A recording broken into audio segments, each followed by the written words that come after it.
तो चलिए फ्रेंड्स शुरू करते हैं आज की क्लास को। और आज की क्लास में हम अपने इंडिफरेंस कर्व के पार्ट बी की तरफ जाएंगे। Part B, yes, indifference curve का पार्ट ए ऑलरेडी फिनिश कर चुका है। थोड़ा बड़ा चैप्टर है इसलिए इसको दो पार्ट्स में डिवाइड किया गया है। आज हम पार्ट बी की बात करेंगे और इस पार्ट बी में हम बात करेंगे भाई बजट लाइन के बारे में, बजट सेट के बारे में, कंज्यूमर इक्विलिब्रियम के बारे में और बहुत सारे एग्जाम वाले इंपॉर्टेंट क्वेश्चन भी करवाऊंगा एंड में, जो कि शायद आपके एग्जाम में एज इट इज उठ के आ जाए। ठीक है भाई, तो दिल थाम के बैठेंगे, दिमाग खोल के बैठेंगे और प्लीज मेरे पे और मेरे कंटेंट पे फोकस करेंगे और इकोनॉमिक्स में अच्छे मार्क्स लेके आएंगे। ठीक है जी। थोड़े मेरे बाल बड़े हो रहे हैं, लंबे हो रहे हैं, तो शायद मैं अच्छा ना लग रहा हूं, बट कोई नहीं, मैं अच्छा लगूं ना लगूं, मेरा कंटेंट अच्छा लगना चाहिए। ठीक है, और आपके इकोनॉमिक्स में अच्छे मार्क्स भी आने चाहिए। तो चलिए समय को नहीं करते हैं वेस्ट और शुरू करते हैं अपनी क्लास को। हाँ जी, बजट लाइन या प्राइस लाइन के बारे में आज हम बात करेंगे। ये होता क्या है, तो भाई इसको मैं एग्जाम्पल के थ्रू समझाना चाहूंगा। अगर मैं ऊपर ऊपर से बोलूं क्या होता है, तो भाई आपके पास कुछ बजट है। बजट का मतलब आपकी इनकम है, कि आपके पास कुछ इनकम है, कुछ पैसा है। अब आप उस पैसे से मार्केट में कोई दो वस्तु खरीदने गए, मान लो एक्स और वाई, तो आप उस इनकम से कितनी एक्स और कितनी वाई खरीद सकते हो। जब मैं इसी चीज को एक डायग्राम के थ्रू, एक कर्व के थ्रू प्रेजेंट करना चाहता हूं बेटा, उसी को बोलते हैं बजट लाइन। क्या बोलते हैं जी? Budget line. चलिए एग्जांपल के थ्रू मैं समझाने का ट्राई करता हूं। मान लीजिए कि भैया आपके पास इनकम 20 रुपए, आपकी जेब में 20 रुपए है। आप मार्केट में दो वस्तु खरीदने गए, वस्तु X जो कि 4 रुपए की आती है और वस्तु Y जो कि 2 रुपए की आती है। और मैं ऐसा एज्यूम कर रहा हूं, सुनो ध्यान से, मैंने बोला एज्यूम, मैं ऐसा एज्यूम कर रहा हूं कि आपको पूरे 20 रुपए की इनकम अपनी उड़ानी भी है, पूरे 20 रुपए की इनकम खर्च भी करनी है। तो चलिए कुछ इस प्रकार से इनकम खर्च करेंगे, देखते हैं। देखो भाई 20 रुपए है, मान लो अगर आप X एक भी ना खरीदो, X खरीदो 0, तो बताओ Y कितनी आएगी? भाई 20 रुपए की इनकम है, हाँ जी भैया 20 रुपए की इनकम है, 2 रुपए की एक वाई आती है, तो डिवाइड बाय 2। इनकम को वस्तु के प्राइस से डिवाइड करना होता है, तो भैया कितना आ गया जी? 10 आ गया। इट मींस अगर आप 2 रुपए की एक वाई खरीदते हो तो 20 रुपए में अगर 2 रुपए में एक वाई आ रही है, तो भैया 20 में कितनी आएगी? 20 में 10 वाई आ जाएगी, वही तो निकाला मैंने। तो भैया वाई कितना आएगा जी? वाई आ जाएगा आपका 10। ठीक है, हाँ जी भैया कोई दिक्कत नहीं, समझ में आ गया। अच्छा, मैंने बोला आप X1 चाहते हो खरीदना, कि मैं X1 खरीदूं। अब 20 रुपए की इनकम थी, अगर आप X1 खरीदते हो जो कि 4 रुपए का है, तो 20 रुपए में से आपने 4 रुपए X में लगा दिए, तो कितने बचे? 16। अब बताओ 16 रुपए में कितने वाई आ जाएंगे? तो 2 रुपए का एक वाई है जी, 16 में 8 वाई आ जाएंगे। तो अगर X1 लोगे तो बच्चों वाई आएगा 8। समझ में आ गया? अरे समझ में आया कि नहीं आया? भाई ये भी नहीं आ रहा ना, तो जहर खा लो नालायकों। बड़ा सिंपल सा टॉपिक है, समझ में आ रहा होगा। ठीक है मेरे गोलू मोलू, सुनो। अगर मैं X खरीदता हूं 2, तो 20 रुपए की इनकम थी, X 4 रुपए का एक है, बताओ 2X कितने की आएगी? भैया मेरी तो एक ही X है। अबे X वस्तु की बात करो नालायक, 2X कितने की आएगी? तो 4 रुपए की एक, भाई 2 हो गई 8 रुपए की। तो 20 रुपए की इनकम में से 8 रुपए आपने X पे लगा दिए, कितने बचे? 12। बताओ 2 रुपए की एक वाई है, 2 रुपए की एक वाई है ना, तो 12 में कितनी वाई आएगी? 6 वाई तो आएगा। तो X लोगे 2 तो वाई आएगा 6। इसी प्रकार कैलकुलेट करना, X लोगे 3 तो बच्चों वाई आएगा 4, X लोगे 4 तो वाई आएगा 2। लास्ट देख लो, अगर मैं 5 X खरीदना चाहूं तो 4 रुपए की एक X है, 5 X खरीदूंगा, 4 पंजे 20, 20 रुपए के X हो गए। 20 रुपए की इनकम थी, 20 रुपए की X आ गई, पूरे 20 रुपए खर्च हो गए। क्या कुछ पैसा बचा? कुछ नहीं बचा। तो वाई क्या आएगा जी? 0। तो ये बन गए आपके कॉम्बिनेशन किसके? बजट लाइन के, कि आप अपने 20 रुपए को कुछ इस प्रकार खर्च कर सकते हो। आप चाहो तो 20 रुपए में 10 वाई ले लो और X एक भी ना लाओ, या आप चाहो सॉरी, यदि आप चाहो तो 20 रुपए में 8 वाई ले लो, 1 X ले लो, या फिर 6 वाई ले लो, 2 X ले लो, 4 वाई ले लो, 3 X ले लो। ये अलग अलग कॉम्बिनेशन है। चलिए इन कॉम्बिनेशन को एक बार अपन लोग जो है डायग्राम पे प्लॉट करने का ट्राई करते हैं। ठीक है जी। हाँ जी, चलिए तो उसको डायग्राम पे प्लॉट करते हैं, ठीक है। बताओ बच्चों, ए की बात करें तो x पे 0 y पे 10, तो x पे 0 y पे 10 जी, ये वाला पॉइंट आ गया, इसको बोल दिया ए। हाँ जी, बताओ बेटा b कहाँ पे आएगा, तो b बोलता है x पे 1 y पे 8, तो x पे 1 y पे 8 मेरे ख्याल से जो है ये वाला पॉइंट आ जाएगा। हाँ जी, ये वाला पॉइंट b हो गया। बताओ भाई अगला c है x पे 2 y पे 6, तो c x पे 2 y पे 6 और 2, तो y पे 6 और x पे 2, लो जी लो, ये वाला पॉइंट आ गया, ठीक है ना। अगला बोलो भाई 3 पे 4, तो x पे 3 y पे 4, तो y पे 4 x पे 3, लो जी लो, ए बी सी हो गया, डी हो गया। बताओ भाई अगला बताओ ई, x पे 4 y पे 2, तो x पे 4 y पे 2 है कि नहीं है जी, लो जी, ये आपका ई आ गया। और लास्ट देखो x पे 5 y पे 0, ये वाला आपका f आ गया। अगर आप इन सभी को मिलाओगे, है ना, अगर आप इन सभी को मिलाओगे तो बच्चों आपको एक कर्व मिलेगा। देखो इन सबको मैंने ज्वाइन किया तो मुझे एक कर्व मिला, ए बी सी डी ई और एफ, और बेटा इसी कर्व को बोलता हूं मैं बजट लाइन। ये जो मैंने कर्व बनाया है ए से लेके एफ तक, बेटा इसी को बोला जाएगा बजट लाइन। बजट लाइन का मतलब है ये कर्व हमारी औकात दिखा रहा है, हमारा बजट दिखा रहा है कि मैं इस लाइन के बाहर जाकर कुछ भी खरीद नहीं सकता। अगर मुझे कुछ खरीदना है, मान लो आपके भाई 20 की इनकम है ना, तो ये कर्व कहना चाह रहा है कि ये चाहे ए खरीद लो, चाहे बी खरीद लो, चाहे सी खरीद लो, डी खरीद लो, ई खरीद लो, एफ खरीद लो, 20 रुपए में मैं इन्हें खरीद सकता हूं। लेकिन मैंने बोला अगर मुझे मान लो कोई बाहर वाला पॉइंट के खरीदना है तो भाई मैं इसको खरीद नहीं पाऊंगा, मैंने क्रॉस लगा दिया। क्यों? क्योंकि बजट लाइन के बाहर वाला पॉइंट मतलब हमारी इनकम के बाहर वाला पॉइंट, हमारी इनकम है 20 रुपए, 20 रुपए से ज्यादा मेरे पास पैसा है नहीं, और ये के थोड़ा महंगा आएगा, इसको मैं खरीद सकता नहीं। तो याद रखना, आप बजट लाइन के ऊपर वाले सारे पॉइंट खरीद सकते हो, या फिर अगर कोई पॉइंट मान लो बजट लाइन के अंदर बना, इसको मान लो मैंने P बोल दिया, इसको मान लो मैंने S बोल दिया, आप बजट लाइन के अंदर वाला पॉइंट भी खरीद सकते हो, बजट लाइन के ऊपर वाला पॉइंट भी खरीद सकते हो। लेकिन आप इस बजट लाइन के, क्या बोला मैंने, आप इस बजट लाइन के बाहर वाला कोई भी पॉइंट खरीद नहीं सकते। बताओ इतनी बात समझ में आ गई? ये बन गई हमारी बजट लाइन। अब इसका मीनिंग क्या है, तो भाई देख लो इसका मीनिंग क्या है। देखो यहाँ पे साफ साफ बनी हुई है, वहां पे मैंने आपको बना के दिखा दी थी। तो उसका मीनिंग क्या है जी, तो बजट लाइन एक लाइन है जो शो करती है क्या, all possible combination of two goods. Yes सही बात है कि ये जो बजट लाइन है ये भी दो गुड्स, वस्तु X और वस्तु Y के अलग अलग कॉम्बिनेशन को शो कर रही है। तो बजट लाइन एक लाइन है जो दो वस्तु के उन कॉम्बिनेशन को, पॉसिबल क्यों लिखा है, पॉसिबल इसलिए लिखा है क्योंकि इन सब को अचीव करना मेरे लिए पॉसिबल है। मैं 20 रुपए इन पे खर्च करूंगा, मैं इन्हें खरीद सकता हूं, इनको प्राप्त करना पॉसिबल है।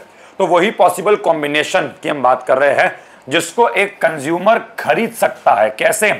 अपनी इनकम के माध्यम से। सही बात है, जेब में पैसा होगा तभी खरीद लेगा, लेकिन क्या केवल पैसा जेब में होगा तभी खरीदेगा? नहीं।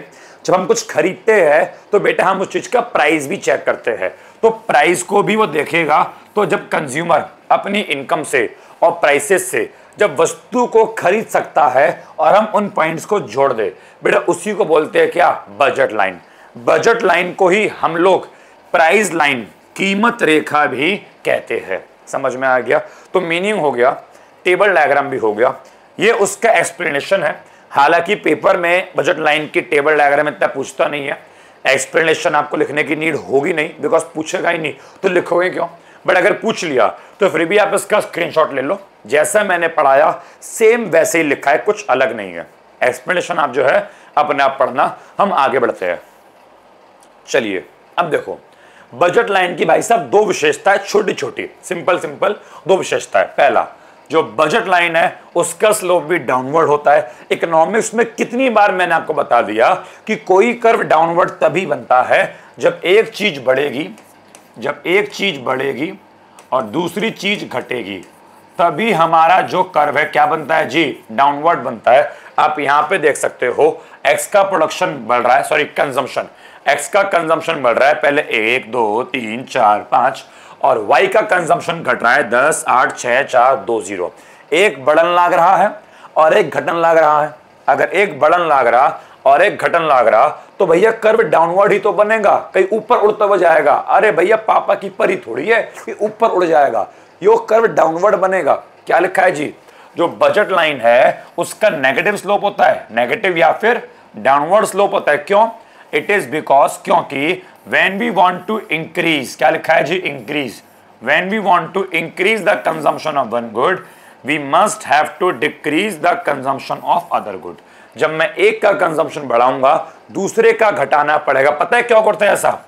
ऐसे इसलिए करते हैं बिकॉज हमारे पास इनकम लिमिटेड है ना भाई। आपके पास केवल 20 रुपए ही है। अब 20 रुपए में आप बहुत सारी वस्तुएं खरीद नहीं सकते।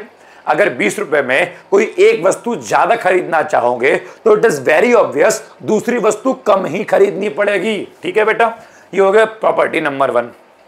दूसरा, बजट लाइन बच्चों स्ट्रेट बनता है। स्ट्रेट का मतलब ना तो ये कॉनकेव बनता गलत, ना तो ये कॉन्वेक्स बनता गलत।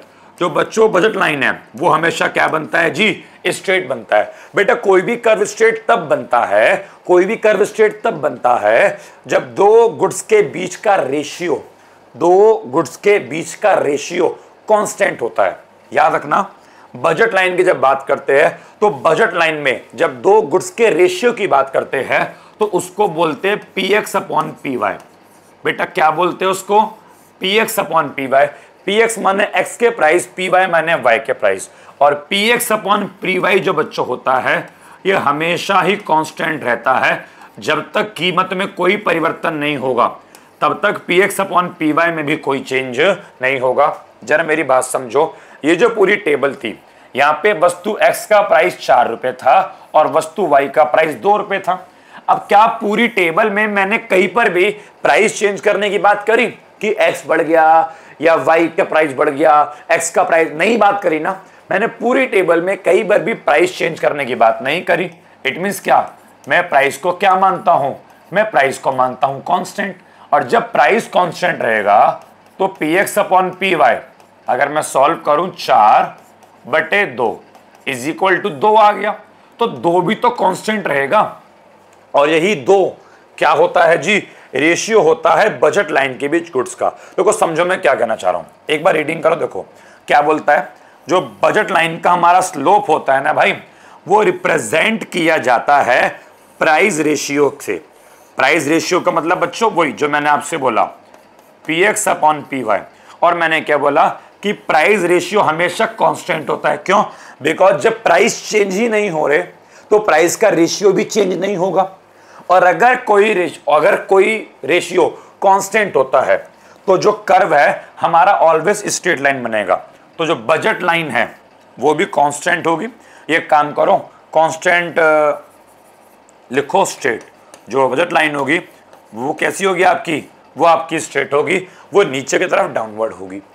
बिकॉज ना तो रेशियो बढ़ रहा ना तो रेशियो घट रहा। इतनी इकोनॉमिक्स तो मैंने आपको पढ़ा दी है। जब दो गुड्स के बीच का रेशियो बढ़ेगा तो कर्व कॉनकेव बनता है, रेशियो घटेगा तो कॉन्वेक्स बनता है, और रेशियो कांस्टेंट रहेगा px अपॉन py तो आपका कर्व स्ट्रेट लाइन बनेगा। ठीक है, ये हो गई बजट लाइन की प्रॉपर्टीज भी हो गई। आगे बढ़ते हैं। अब देखो भाई ये चीज आपके लिए इंपॉर्टेंट है, बजट लाइन के स्लोप और इक्वेशन की बात हो रही है। बजट लाइन की क्वेश्चन पेपर में कई बार पूछता है कि जो आपने लाइन बनाई है ना बजट लाइन, इसकी इक्वेशन क्या है, इस लाइन की इक्वेशन क्या है। बेटा मैथमेटिक्स में कर्व की या लाइन की इक्वेशंस भी होती है। तो देखो बजट लाइन की हमारी इक्वेशन क्या है, तो बच्चों वो है इक्वेशन ये m माने इनकम। तो m is equal to px ये multiply into qx plus py into qy। देखो m का मतलब है इनकम, कि व्यक्ति की इनकम कितनी है वो, इज इक्वल टू px का मतलब है वस्तु x के प्राइस, और QX का मतलब है वस्तु X की क्वांटिटी, कितनी आपने खरीदी। ऐसी PY माने Y के प्राइस, QY माने Y की क्वांटिटी। जब मैं सारी वैल्यू पुट करता हूं तो मुझे बजट लाइन की क्वेश्चन मिल जाती है। एक काम करते देखो, फॉर एग्जांपल हमारा जो ये क्वेश्चन था, अगर मैं बोलूं कि आपकी इनकम 20 है, वस्तु X के प्राइस 4 है, Y के प्राइस 2 है, तो बजट लाइन की क्वेश्चन क्या होगी। अगर मैं यहां पे आपको लिख के दिखाऊं तो देखो भाई, इक्वेशन क्या होती है, एम माने income is equal to PX into QX plus PY into QY। अब बताओ एम कितना जी, एम है 20, PX माने X के प्राइस कितने हैं जी 4, QX के स्थान पे आप चाहो तो केवल X बोल लो, X माने वस्तु X की क्वांटिटी।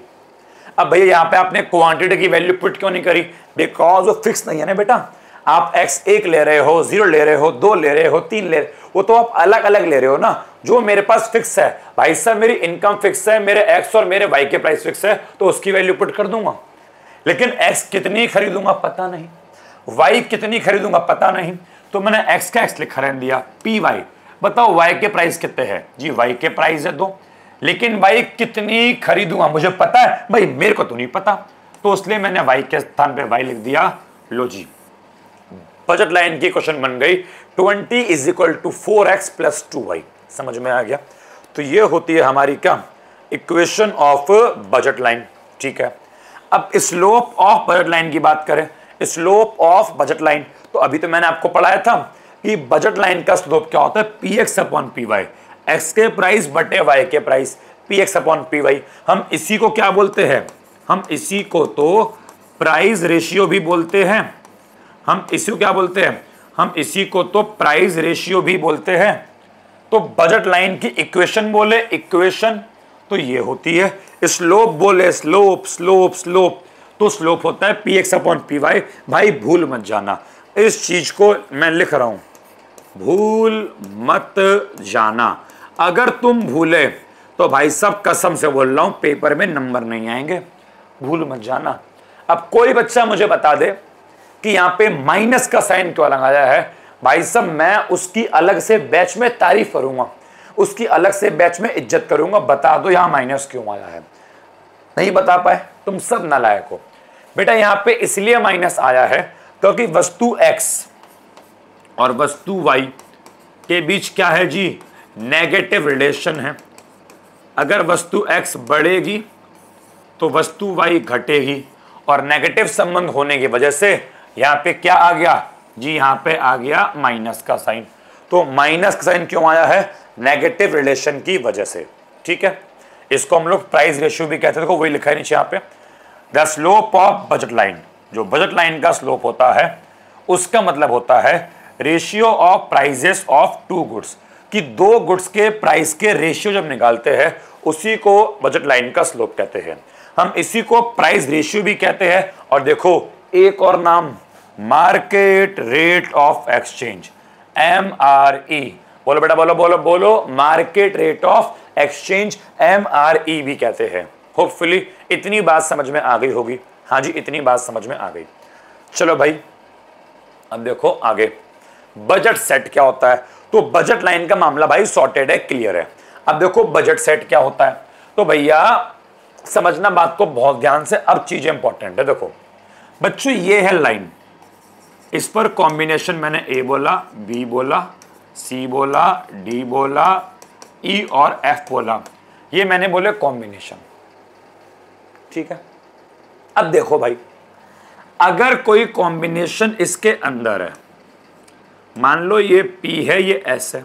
अब इतनी बात कॉमन सेंस वाली बेटा समझ लेना, अगर मैं बजट लाइन वाले पॉइंट खरीदता हूं तो मेरी इनकम पूरी 20 रुपए खर्च होगी।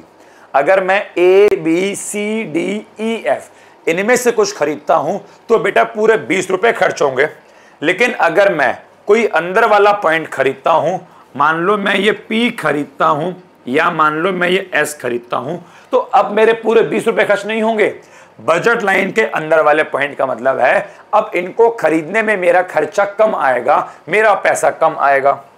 तो जो लाइन वाले पॉइंट है और जो अंदर वाले पॉइंट है, अगर मैं इन दोनों को जोड़ देता हूं, अगर मैं इन दोनों को जोड़ देता हूं, मतलब मैं अगर बोलूं कि ए बी सी डी, देखो बहुत ध्यान से समझना भाई मैं क्या समझाना चाह रहा हूं। देखो मैंने बोला A B C D E F, ये वो पॉइंट है, ये वो पॉइंट है जो मेरी बजट लाइन पर है, जबकि पी और एस ये वो पॉइंट है जो बच्चों क्या है, इनसाइड द बजट लाइन, जो बजट लाइन के अंदर है।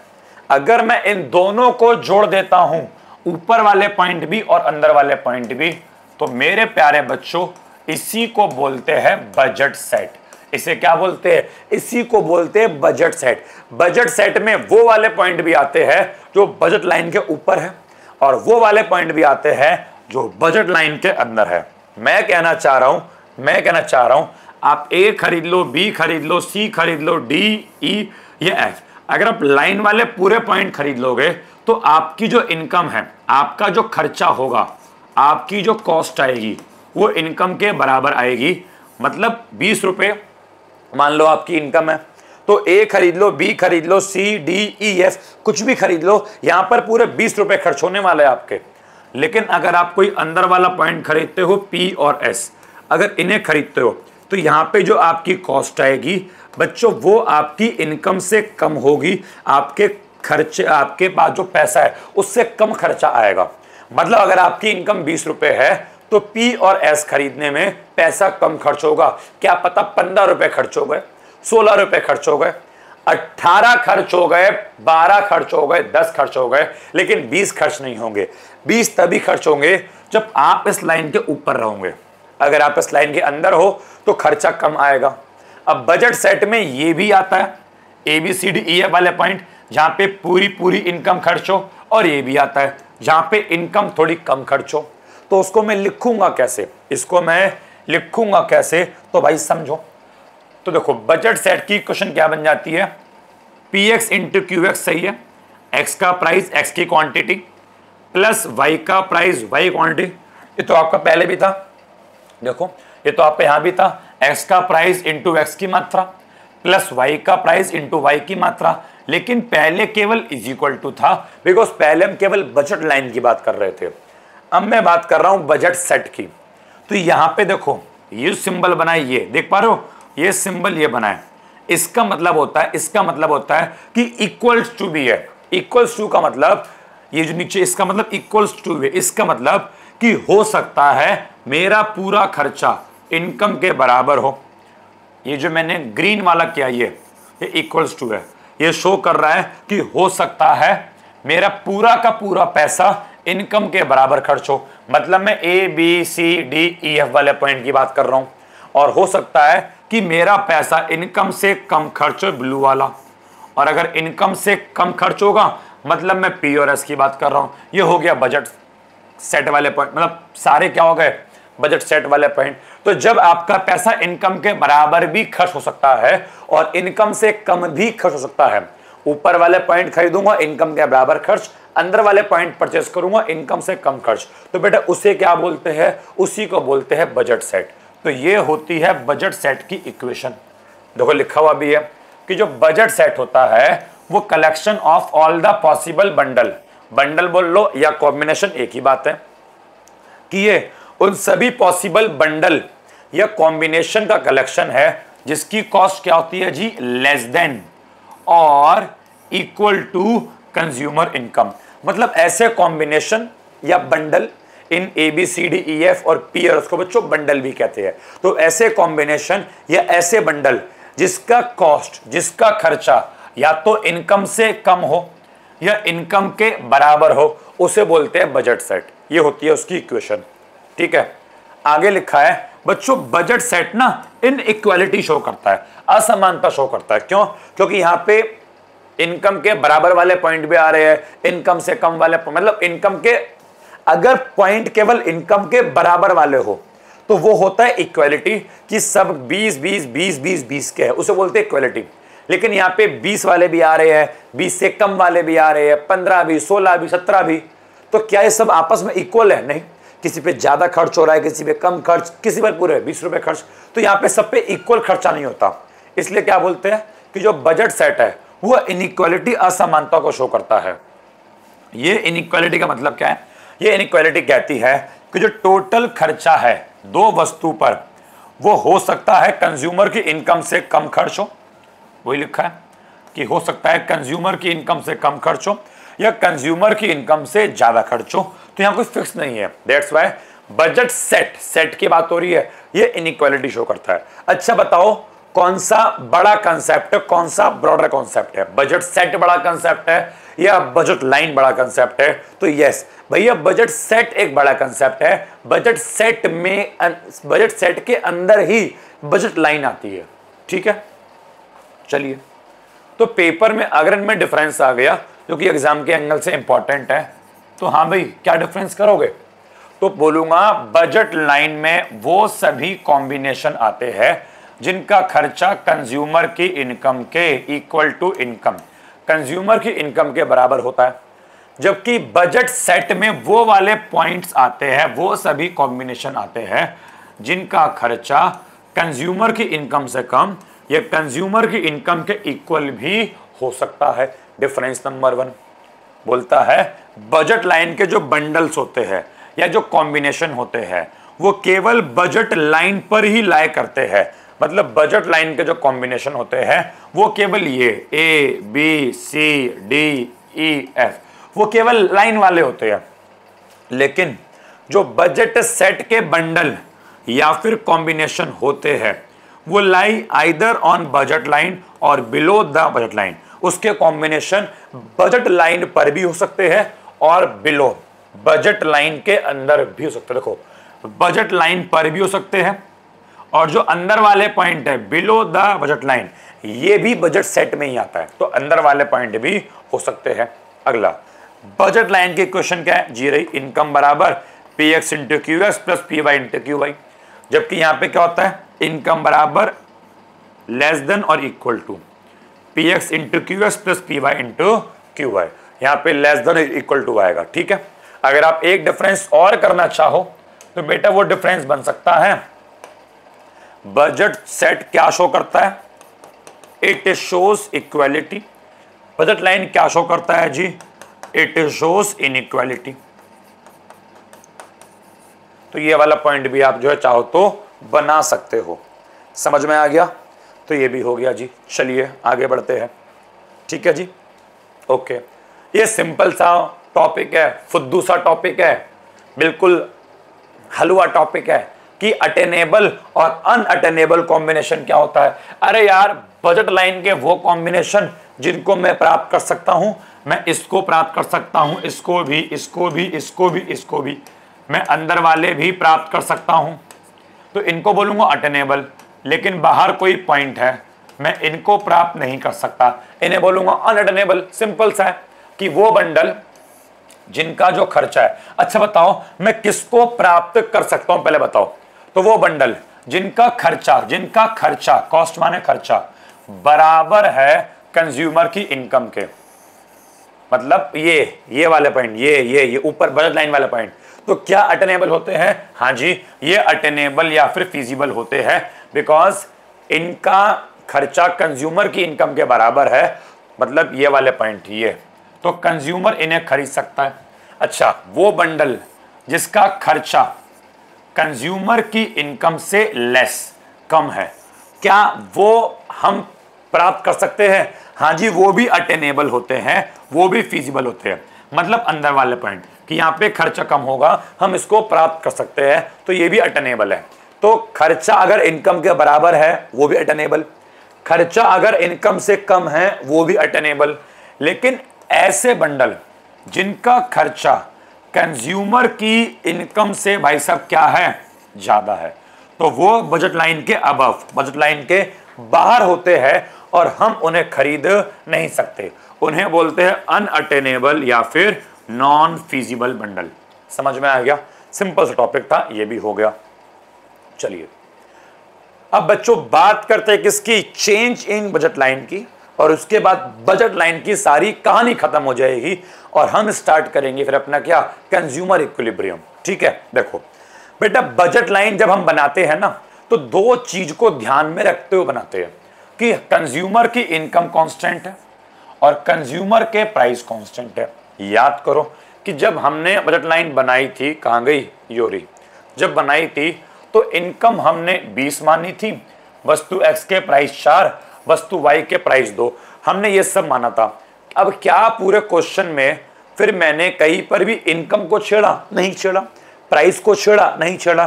तो इनकम और प्राइस को बेटा हम लोग पता है क्या मानते हैं, हम लोग ना कांस्टेंट मानते हैं, ठीक है, जिसके बेस पर क्या बनती है बजट लाइन।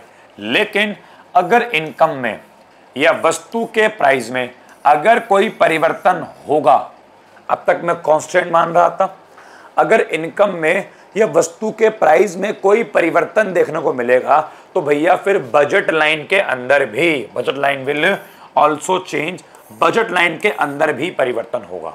तो एग्जाम में अगर एक नंबर में क्वेश्चन आ गए कि बजट लाइन में परिवर्तन होता है, बताओ किन किन चीज की वजह से, तो बोलूंगा दो चीज की वजह से।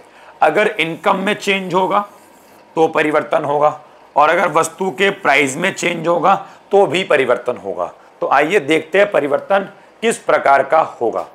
चलिए तो पहले बात करते हैं इनकम की। मान लीजिए अगर हमारे कंज्यूमर की, अगर बड़ा पॉपकॉर्न खाओगे? मैं खा लूं? हाँ जी, नालायको, मान लीजिए कि अगर हमारे कंज्यूमर की इनकम चेंज होती है तो भैया बजट लाइन में चेंज होगा। अब देखो दो केस बन सकते हैं। अगर हमारे कंज्यूमर की इनकम बढ़ गई तो खुद दिमाग लगाओ, अगर कंज्यूमर की इनकम बढ़ जाएगी, सैलरी बढ़ जाएगी, तो वस्तु एक्स वो पहले इतनी खरीदता था, अब सैलरी बढ़ जाएगी तो वस्तु एक्स खरीदेगा ज्यादा, मतलब बाहर की ओर। अब सैलरी बढ़ गई तो भैया वो वस्तु एक्स भी ज्यादा खरीदेगा, और ऑब्वियस सी बात है वो जब सैलरी बढ़ेगी तो भैया वस्तु वाई वो पहले इतनी खरीदता था और वस्तु वाई भी ज्यादा खरीदेगा, तो इनकम के बढ़ने पे एक्स भी ज्यादा खरीदेगा और वाई भी ज्यादा खरीदेगा। और जब वो दोनों ही वस्तुएं ज्यादा खरीदेगा तो बताओ जो हमारा बजट लाइन है वो कैसे बनेगी जी? कि जी वो बनेगी बाहर की ओर। वो कुछ इस प्रकार बनेगी, हमारी जो बजट लाइन है वो बाहर की ओर शिफ्ट हो जाएगी, और बाहर की ओर शिफ्ट होने का बच्चों मतलब है हमारी जो बजट लाइन है वो राइटवर्ड शिफ्ट हो जाएगी। आप चाहो तो कुछ भी नाम दे सकते हो कि इसका नाम मान लो ए बी था, वो शिफ्ट होकर क्या हो गई जी? वो हो गई सी डी। तो अगर इनकम बढ़ती है तो बजट लाइन बाहर की तरफ शिफ्ट होती है। लेकिन मान लीजिए हमारे कंज्यूमर की इनकम घट गई, भाई गरीबी आ गई, बॉस ने बाहर निकाल दिया, कुछ काम धंधा करता नहीं है, हैं भाई, बस लड़कियां ताड़ता है, तो भैया बॉस ने काम से बाहर निकाल दिया, अब इनकम कम हो गई। अब जब बेचारे की इनकम कम हो गई तो बेचारा वस्तु एक्स भी कम खरीद पाएगा और वस्तु वाई भी कम खरीद पाएगा, क्योंकि अब पैसा ही नहीं है। तो बजट लाइन जो बच्चों हमारी क्या होगी बताओ? हमारी जो बजट लाइन है वो अंदर की तरफ शिफ्ट हो जाएगी। देखो जी कुछ इस प्रकार अंदर की तरफ हमारी लाइन शिफ्ट हो गई। अंदर की तरफ शिफ्ट होने का मतलब क्या होता है जी बताओ? Leftward shift. क्या बोलते हैं जी इसको? Leftward shift. नाम दे दो कुछ भी, नाम पहले ए बी था, मान लो अब नाम क्या हो गया जी? P Q. तो इनकम के बढ़ने पे शिफ्ट होती है बाहर को, इनकम के घटने पर शिफ्ट होती है अंदर को। वही लिखा है कि अगर इनकम में चेंज होगा भाई बजट लाइन शिफ्ट होगी, कि अगर कंज्यूमर की इनकम बढ़ेगी तो कंज्यूमर अब ज्यादा वस्तु खरीद पाएगा, दोनों ही, जिसकी वजह से जो हमारी बजट लाइन है वो राइटवर्ड शिफ्ट होगी बाहर की ओर। और अगर कंज्यूमर की जो इनकम है वो डिक्रीज हो गई तो वो अब कम वस्तु खरीद पाएगा, दोनों एक्स और वाई दोनों कम खरीदेगा, और जब कम खरीदेगा तो बजट लाइन हमारी लेफ्टवर्ड अंदर की ओर शिफ्ट हो जाएगी। ठीक है, तो इनकम वाली कहानी बस इतनी सी ही थी। अब जरा देखते हैं प्राइस वाली कहानी का क्या सीन है। ठीक है, प्राइस वाली कहानी की भी बात कर लेते हैं। अब इसमें 3 केस बनते हैं। 3 केस क्या बनते हैं भैया? एक्स वस्तु एक्स का प्राइस केवल चेंज हो, वो वाला केस। भैया वस्तु वाई का प्राइस चेंज हो, वो वाला केस। और भैया एक्स और वाई दोनों का प्राइस चेंज हो गया, वो वाला केस। तो देखो अगर मान लो केवल अगर दोनों गुड्स के प्राइस, बोथ द गुड्स, अगर दोनों गुड्स के प्राइस में एक साथ चेंज हुआ, मान लो दोनों गुड्स के प्राइस इंक्रीज हो गए, एक minute, good X change, good Y change, but यहां पे इंक्रीज नहीं when the price of both the goods, यहां पे इंक्रीज नहीं भाई, यहां पे इंक्रीज नहीं, यहां पे आप लिखेंगे चेंज। अगर दोनों गुड्स के प्राइस में चेंज होगा, अब इसमें दो केस बनेंगे।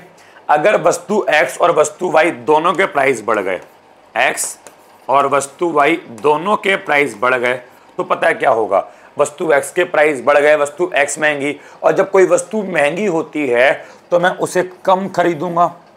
वस्तु y के प्राइस बढ़ गए, वस्तु y महंगी, जब वस्तु y महंगी होगी मैं वस्तु y भी कम खरीदूंगा, तो x भी कम, y भी कम, और जब मैं इन दोनों को मिलाऊंगा तो ये बन जाएगी मेरी बजट लाइन, जो कि अंदर की ओर L, L माने लेफ्टवर्ड शिफ्ट हो जाएगा।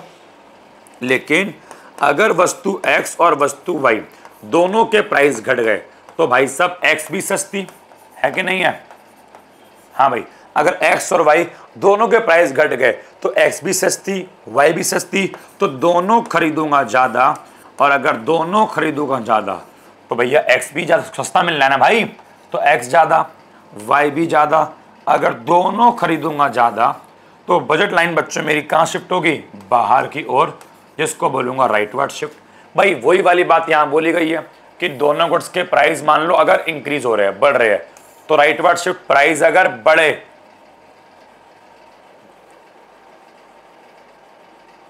बेटा यहाँ पे गलत लिखा हुआ है, अगर दोनों गुड्स के प्राइस बढ़ेंगे तो राइटवर्ड नहीं, इसको ठीक कर लो, लेफ्टवर्ड होगा। और अगर दोनों गुड्स के प्राइस घटेंगे तो लेफ्टवर्ड नहीं, प्राइस घटेंगे तो वस्तु खरीदूंगा ज्यादा, तो राइटवर्ड शिफ्ट होगा। नोट्स में ठीक कर लेना, ठीक है, यहाँ थोड़ा गलत था। तो ये हो गया पहला केस, जब दोनों गुड्स के प्राइस चेंज हुए। अब देखो दूसरा केस, मान लो केवल x के प्राइस चेंज हो रहे हैं तो y के प्राइस चेंज नहीं हो रहे, तो y के प्राइस, जो y के प्राइस है वो हमने क्या माने इस बार जी? वो हमने माने कांस्टेंट। केवल x के प्राइस चेंज हो रहे हैं, तो बताओ अगर x के प्राइस बढ़ गए, अगर x के प्राइस बढ़ गए, x महंगी हो गई, तो x कम खरीदूंगा। अब x तो कम खरीदूंगा तो x वाला पॉइंट तो अंदर आ गया। क्या y के प्राइस में कोई चेंज बोला? नहीं, तो y वाला पॉइंट तो वही रहेगा, x वाला पॉइंट अंदर। तो बेटा इस बार ना ऐसे शिफ्ट होगा ना, उस साइड कुछ नहीं होगा, बिकॉज y के प्राइस में कोई चेंज नहीं है, केवल इस साइड शिफ्ट होगा। तो यहाँ पे, और मान लो अगर अगर x के प्राइस, मान लो अगर x के प्राइस घट गए तो x खरीद पाऊंगा ज्यादा, x सस्ती मिलेगी, खरीद पाऊंगा ज्यादा, तो पॉइंट आएगा बाहर की ओर, y में नो चेंज, तो वो तो वैसे ही रहेगा। इस बार डायग्राम बनेगा आपका ऐसे। तो इसको जो हम क्या बोलेंगे, ध्यान से पढ़ना, अगर मान लो x के प्राइस बढ़ते हैं, अगर x के प्राइस बढ़ते हैं तो कंज्यूमर x की कम मात्रा खरीद पाएगा, जिसकी वजह से जो बजट लाइन शिफ्ट होगी वो लेफ्टवर्ड अलोंग एक्स एक्सिस। इसको मैं लेफ्टवर्ड नहीं बोलूंगा, इसको मैं बोलूंगा लेफ्टवर्ड अलोंग एक्स एक्सिस, कि लेफ्टवर्ड तो हो रही है, लेफ्ट माने अंदर की ओर तो आ रही है, लेकिन अलोंग एक्स एक्सिस केवल एक्स एक्सिस पे ही, ठीक है। इसी प्रकार अगर मान लो x के प्राइस घट गए तो x खरीद पाऊंगा ज्यादा, तो शिफ्ट होगा बाहर की ओर राइटवर्ड, लेकिन क्या बोलूंगा? राइटवर्ड अलोंग एक्स एक्सिस, कि एक्स एक्सिस पे ही अब राइटवर्ड, बाहर की ओर। समझ में आ गया? तो यहां पे जब एक तरफ ही चेंज हो, या तो इधर को या उधर को, तो आपको एक्सिस का नाम लेना पड़ता है कि चेंज एक्सिस पे हो रहा है या फिर वाई एक्सिस पे हो रहा है, ठीक है। ये आपका केस 2 हो गया, हाँ जी हो गया। इसी प्रकार आपका केस 3 हो गया, समझो। अब यहां पे केवल y के प्राइस चेंज हो रहे हैं, तो इस बार मैंने x के प्राइस क्या माने जी? कांस्टेंट माने, केवल y के प्राइस चेंज हो रहे हैं। अगर y के प्राइस बढ़ गए, अगर y के प्राइस बढ़ गए तो y खरीद पाऊंगा कम, तो पॉइंट नीचे आ जाएगा, लेकिन x में तो कोई चेंज हुआ ही नहीं है, तो भाई सब कर्व हमारा ऐसे बनेगा, है कि नहीं है? अगर y के प्राइस बढ़ गए, y महंगी हो गई, तो y कम आएगी, बट x में तो चेंज हुआ नहीं है, x वाला पॉइंट वही रहेगा। अगर y के प्राइस कम हो गए तो y खरीद पाऊंगा ज्यादा, तो y ज्यादा आएगी, लेकिन x वाले पॉइंट में कोई चेंज नहीं होगा, वो पॉइंट आपका जैसा था वैसा ही रहेगा। अब इसको मैं बोलूंगा अपवर्ड डाउनवर्ड। जब y के प्राइस ज्यादा थे तो y खरीद पा रहा था कम, नीचे की ओर आ गया, तो भाई साहब ये डाउनवर्ड आ गया। लेकिन कौन से एक्सिस पे, y क्या लिखा है जी, जो लाइन है वो शिफ्ट होगी डाउनवर्ड नीचे की ओर अलोंग y एक्सिस। और अगर y के प्राइस घट गए तो y ले पाऊंगा ज्यादा, y वाला पॉइंट जाएगा ऊपर, जैसे क्या बोलेंगे जी अपवर्ड, लेकिन कहां पे, केवल y एक्सिस पे, तो क्या बोलूंगा, शिफ्ट होगी अपवर्ड अलोंग y एक्सिस। समझ में आ गया? हाँ जी आ गया। तो भैया बजट लाइन में हमने तीनों केस भी कर लिए। बजट लाइन का पूरा कंसेप्ट संपूर्ण तरीके से तुम्हारा भाई तुमको समझा चुका है। अब जो नेक्स्ट टॉपिक शुरू होगा भाई सब लगा लो उसको, मोस्ट इंपॉर्टेंट कंज्यूमर इक्विलिब्रियम की अब हम जो है बात करने जा रहे हैं। देखो भाई अब क्वेश्चन क्या क्या बन सकता है भाई पहले पता होना चाहिए। तो क्वेश्चन बनेगा, हाँ भाई नलायको, क्वेश्चन क्या बनेगा भाई, हाँ भाई क्वेश्चन ये बनेगा, explain the conditions of consumer equilibrium. Consumer equilibrium की शर्तें क्या है वो बताओ, with the help of indifference curve analysis. भाई साहब नाम बोलेगा इंडिफरेंस कर्व के माध्यम से बताओ, ये नहीं बोलेगा तो बोलेगा कि ऑर्डिनल, बेटा क्या बोला मैंने, ऑर्डिनल यूटिलिटी एनालिसिस के माध्यम से बताओ, तब भी मतलब सेम है। या फिर बोलेगा हिक्सियन, अरे बोलो भाई साहब हिक्सियन, अबे हिक्सियन कौन है बेटा, J.R. हिक्स जिसने इस चैप्टर को दिया।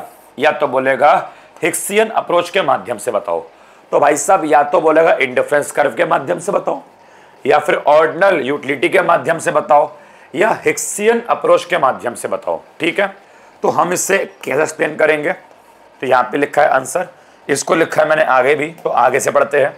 ये मीनिंग है जो कि मैंने यहाँ पर भी लिखा हुआ है सेम। तो ऐसे अब आपको अपने आंसर को प्रेजेंट करना है। कंज्यूमर इक्विलिब्रियम का मीनिंग भाई सब ऑलरेडी आप सभी जानते होंगे कि अपनी इनकम को, आज मैंने वॉइस शिट, अब मैंने शुरू किया आपका वो नॉइस कैंसिलेशन। अभी जो थोड़ी देर पहले आवाज आ रही होगी और अब जो आवाज आ रही होगी दोनों में आपको थोड़ा अंतर दिख रहा होगा। दिमाग ही काम नहीं करता भाई तुम्हारे पढ़ाने के चक्कर में। देखो भाई अब थोड़ा वॉइस में आपको डिफरेंस आ गया होगा। हाँ जी क्या बोलता है देखते हैं कि भैया मैंने बता रखा है कि कंज्यूमर इक्विलिब्रियम का सिंपल मतलब है अपनी इनकम को गुड्स एंड सर्विस पे ऐसे खर्च करना कि आपको क्या मिले, मैक्सिमम सेटिस्फैक्शन मिले। कि कंज्यूमर इक्विलिब्रियम एक ऐसी स्थिति है जहां पर एक कंज्यूमर क्या चाहता है, मैक्सिमम सेटिस्फैक्शन चाहता है।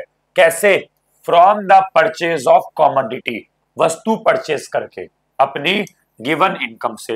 लेकिन वही वाली बात, जब वस्तु परचेज करेगा तो भैया इनकम के साथ साथ प्राइस को भी देखेगा। ठीक है, और जब एक बार वस्तु परचेज कर लेगा और उससे उसे क्या मिलेगी, मैक्सिमम सेटिस्फैक्शन मिलेगी, तो क्या हमारा कंज्यूमर अपनी सिचुएशन में, अपनी स्थिति में कोई परिवर्तन चाहेगा? जी बिल्कुल नहीं चाहेगा। आपको पता है कि जब कंज्यूमर एक ऐसे लेवल पे पहुंच जाता है जहां पर उसको मिलती है मैक्सिमम सेटिस्फैक्शन, तो वो अपनी सिचुएशन में किसी प्रकार का कैसा भी कोई भी परिवर्तन नहीं चाहता। तो भी लिखा है कि and he has no tendency to change his situation. Tendency माने चांसेस, कि फिर कोई संभावना नहीं होती कि वो अपनी स्थिति में परिवर्तन लेकर आए। ठीक है जी, अब जरा बात को समझेंगे आगे। कंज्यूमर पे एक कॉल आ रही है, अर्जेंट कॉल है, अटेंड कर लूं।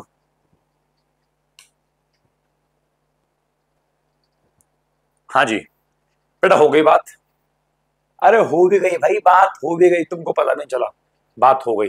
देखो अब कंज्यूमर इक्विलिब्रियम की अगर हम लोग कंडीशंस की बात करें, ठीक है, तो दो शर्तें हैं, बट इन दो शर्तों से पहले मैं आपको समझाना चाहता हूं कंज्यूमर इक्विलिब्रियम के बारे में।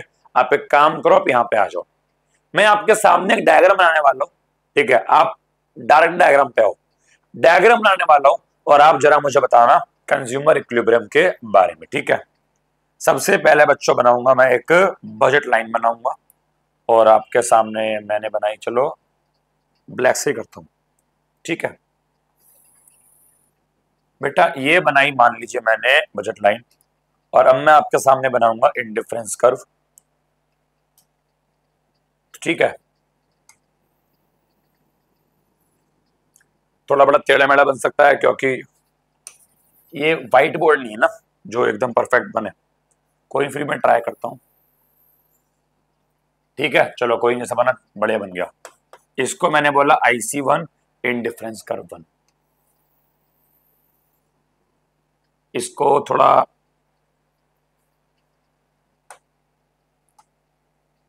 हाँ जी ये ठीक है। अरे काम करता हूं ना, लो जी लो, तीसरा ही बन गया। हाँ कॉपी कर लिया भाई। IC1, IC2 और IC3, बेटा तीन हमने इंडिफरेंस कर्व बनाए आपके सामने। मैं इनके थोड़ा नेम प्लॉट करता हूं। बेटा ये है पॉइंट ए,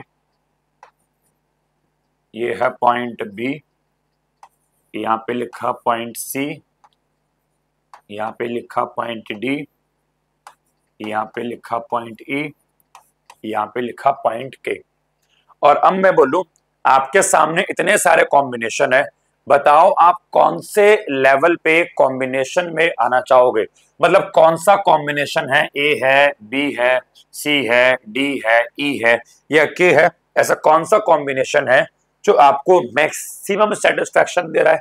तो सबसे पहले भाई ए को क्रॉस लगाओ और क्रॉस लगाओ बी को, क्योंकि ये पॉइंट तो हमारे बजट लाइन पे है ही नहीं, सॉरी ये पॉइंट हमारे इंडिफरेंस कर्व पे है ही नहीं। और जब तक कोई पॉइंट इंडिफरेंस कर्व पे है ही नहीं तो मुझे उसके सेटिस्फैक्शन के लेवल का पता नहीं है, बिकॉज सेटिस्फैक्शन का लेवल कौन शो करता है, पिछली वीडियो में पढ़ाया था इंडिफरेंस कर्व। तो ए गया, बी गया, देखो अब बेटा पॉइंट सी भी गया और पॉइंट डी भी गया। क्यों? बिकॉज तीन इंडिफरेंस कर्व है और जो सी और डी है ये सबसे नीचे वाले इंडिफरेंस कर्व पे है, और जितना इंडिफरेंस कर्व नीचे होता है उतनी ही क्या मिलती है, सबसे लो सेटिस्फैक्शन। तो भाई सी और डी भी नहीं खरीदेंगे, सबसे नीचे वाले इंडिफरेंस कर्व पे है। अब बचा ई और के पे लगाया क्रॉस, भाई के भले ही सबसे ऊंचे इंडिफरेंस कर्व पे है, सबसे हाई इंडिफरेंस कर्व पे है, प्रॉपर्टी भूल गए क्या, जितना ऊंचा इंडिफरेंस कर्व उतनी अधिक सेटिस्फैक्शन। लेकिन के इतना ऊंचा है कि हमारी बजट लाइन हमारी औकात से बाहर है। अभी मैंने पढ़ाया था बजट लाइन के बाहर वाला पॉइंट खरीद नहीं सकते, तो केवल क्या बचा, ई बचा।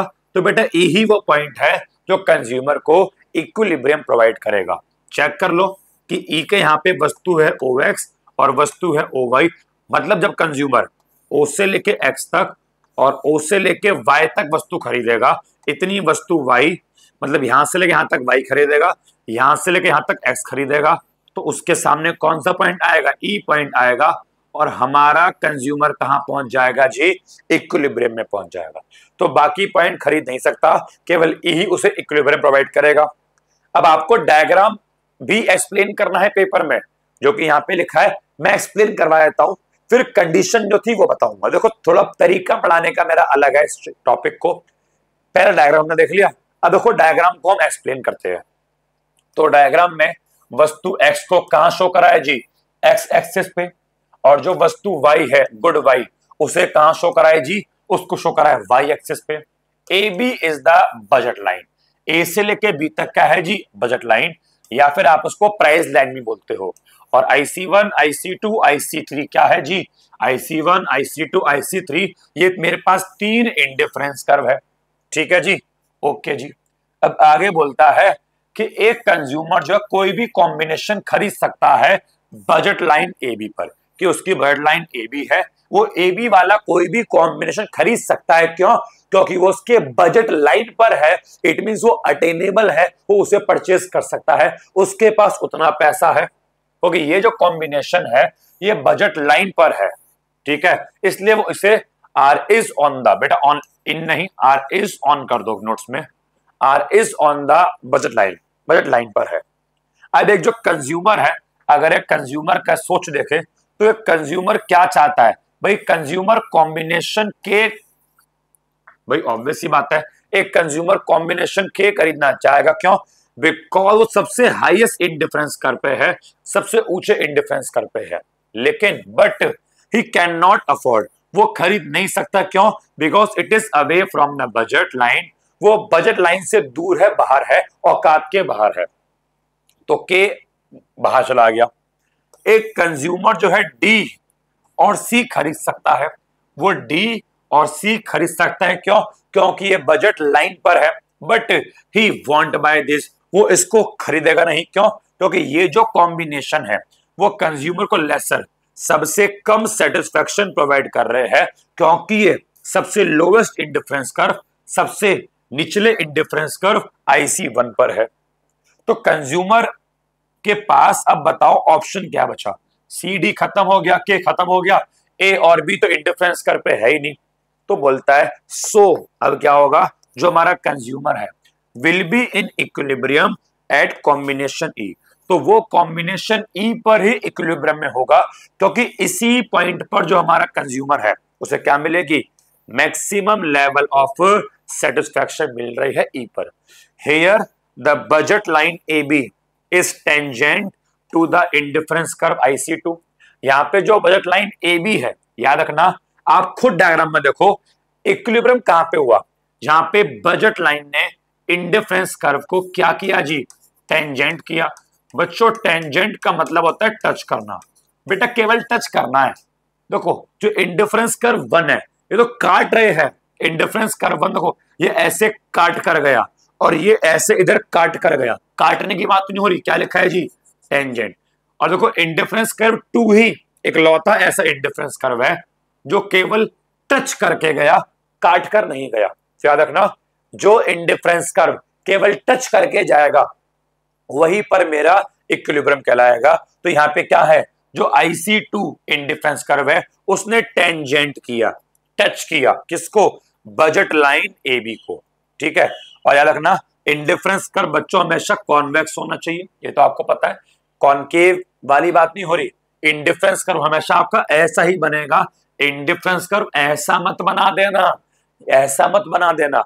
ठीक है, इंडिफरेंस कर्व आपका हमेशा कॉन्वेक्स होना चाहिए। तो आप ये भी एक्सप्लेन करेंगे, ये भी हो गया। लेकिन अब वापस से आ जाओ, जो हमने अभी ये छोड़ा कंडीशन। अब कंडीशन भैया अब आप पढ़ा रहे हो, हाँ जी, कंडीशन हम अब पढ़ेंगे। हमने टॉपिक समझ लिया, डायग्राम समझ लिया, अब कंडीशन देखो। तो बेटा आप खुद बताओ, हमारा इंडिफरेंस कर्व के केस में इक्विलिब्रियम कब आया था? वो तभी तो आया था जब हमारी बजट लाइन ने टच किया था किसको? इंडिफरेंस कर्व को। जब बजट लाइन ने इंडिफरेंस कर्व को टेंजेंट किया, टच किया, तभी इक्विलिब्रियम आया। और जब दो कर्व आपस में टच करते हैं, बेटा क्या करते हैं? टच करते हैं, तो टच करते ही दोनों की वैल्यू सेम हो जाती है। तो जैसे ही टच करेंगे तो जो इंडिफरेंस कर्व का स्लोप था और बजट लाइन का जो स्लोप था, बेटा दोनों का स्लोप बराबर हो जाएगा। जैसे ही दो कर्व, मान लो ये है और ये है, ठीक है, अभी टच नहीं किया ना, तो अभी टच करेगा, अबे नहीं कर रहा, और करना तो चाहिए भाई। हाँ भाई देखो, ये टच किया तो यहां पर टच किया ना, तो यहां पे जो इंडिफरेंस कर्व है, इंडिफरेंस कर्व है और जो बजट लाइन है, दोनों का स्लोप, दोनों का ढाल बच्चों क्या होगा? बराबर। अच्छा बताओ इंडिफरेंस कर्व का स्लोप क्या होता है? पिछली वीडियो में पढ़ाया था MRSXY। और बजट लाइन का स्लोप क्या होता है भाई साहब? अभी इसी वीडियो में पढ़ाया है PX/PY। तो MRSXY और PX/PY ये दोनों एक दूसरे के बराबर होना चाहिए, ये पहली कंडीशन है। तो इक्विलिब्रियम में आने की फर्स्ट कंडीशन क्या है? इंडिफरेंस कर्व का स्लोप और बजट लाइन का स्लोप बराबर होना चाहिए। मतलब जो बजट लाइन है और जो इंडिफरेंस कर्व है वो आपस में ऐसे टच करते हुए होनी चाहिए, पहली कंडीशन। और कंडीशन नंबर 2 बोलता है कि जब आप इक्विलिब्रियम पे पहुंच जाओ, इक्विलिब्रियम पे पहुंच जाओ, तो वहां पे चेक कर लेना कि जो इंडिफरेंस कर्व है ना वो कॉन्वेक्स होना चाहिए, वो ऐसा ही होना चाहिए। ऐसा ना हो कि ये बजट लाइन है और इंडिफरेंस कर्व ऐसा बन रहा है, ऐसा नहीं बनना चाहिए, ऐसा ही होना चाहिए। अच्छा बताना इंडिफरेंस कर्व कॉन्वेक्स कब होता है? इंडिफरेंस कर्व कॉन्वेक्स कब होता है?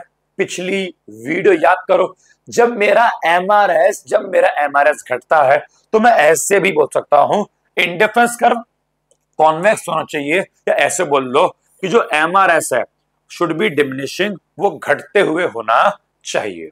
ठीक है, तो ये कंडीशन हो गई। अब देखो पेपर में आपको इसको करना कैसे है, ये क्वेश्चन आएगा। सबसे पहले आप लिखेंगे मीनिंग, फिर आप लिखेंगे दोनों कंडीशन। सबसे पहले मीनिंग आएगा, फिर दोनों कंडीशन आएगी।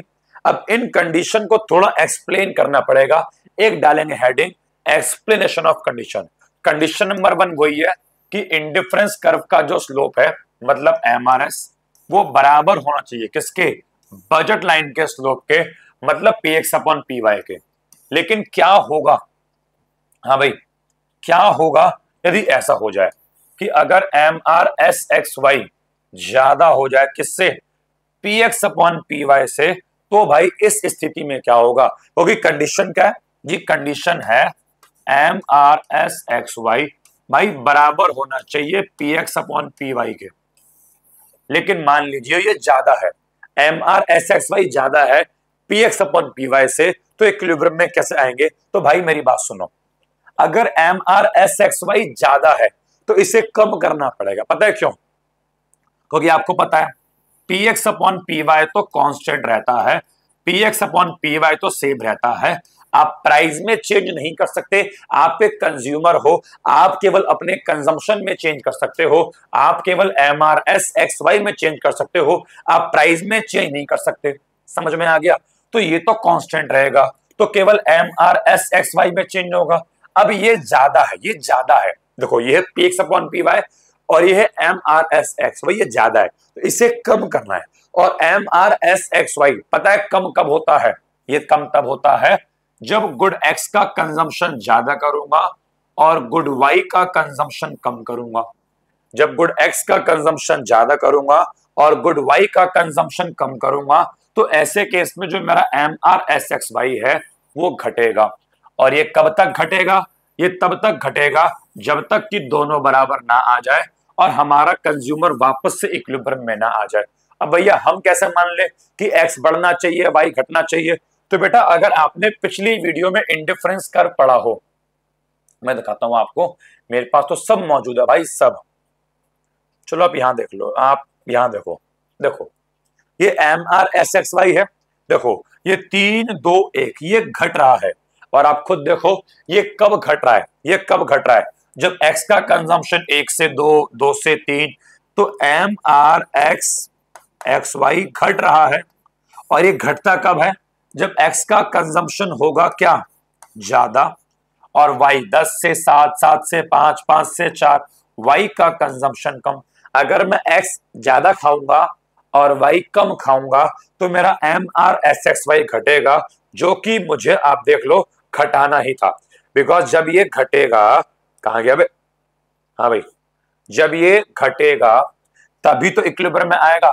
तो M R S X Y घटाने के लिए x ज्यादा y कम। लेकिन मान लो इसका उल्टा हो गया, तो भाई आप भी उल्टा कर दो। अगर M R S X Y ज्यादा है, px अपॉन पी वाई कम है। अगर इस बार px अपॉन पी वाई कम है, यह है px अपॉन पी वाई, और M R S X Y ज्यादा एम आर एस है। अब एम आर एस घटाना है, सॉरी उल्टा बोल दिया, px अपॉन पी वाई ज्यादा है, एम आर एस कम है। अब एम आर एस बढ़ाना है, एम आर एस बढ़ाना है, भाई ऊपर वाले का उल्टा कर दो। एम आर एस बढ़ाना है तो इस बार गुड वाई लो ज्यादा और गुड एक्स लो कम, ये आपको याद रखना पड़ेगा, या आप बोल लो रटना पड़ेगा, या फिर आप टेबल के थ्रू समझ जाओ तो अच्छी बात है, या फिर आप रट लो तो जल्दी पेपर समझ में आपके आ जाएगा। रट लो भाई इसको, तो वाई ज्यादा लूंगा एक्स कम लूंगा, इससे क्या होगा, जो मेरा एम आर एस है वो बढ़ेगा। और एम आर एस मेरा कब तक बढ़ेगा, जब तक कि वापस से इक्विलिब्रियम में नहीं आ जाते। तो आपको फिर ये भी एग्जाम में लिख के आना है, इसको भी एक्सप्लेन करना है और इसको भी एक्सप्लेन करना है। और सेकंड वाली आपकी वही थी कि एमआरएस घटना चाहिए, एमआरएस घटेगा, बिकॉज जब तक एमआरएस नहीं घटेगा तब तक हम इक्विलिब्रियम पहुंच ही नहीं पाएंगे, तब तक एमआरएस और px अपॉन पी वाई भाई बराबर नहीं होगा।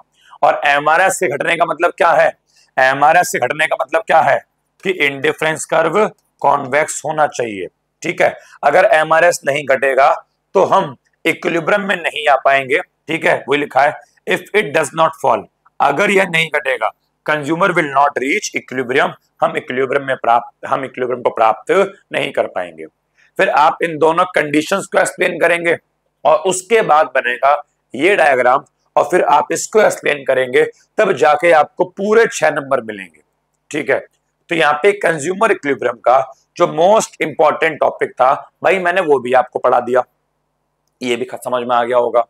अब जरा बात करते हैं आगे की, और अब मुझे कुछ एक्स्ट्रा क्वेश्चंस करवाने हैं एग्जामिनेशन के एंगल से। लगभग 1 घंटा हो चुका है, 15-20 मिनट की बात और होगी, कुछ क्वेश्चंस कर लेते हैं, देन खत्म हो जाएगा आपका पूरा चैप्टर अच्छे से।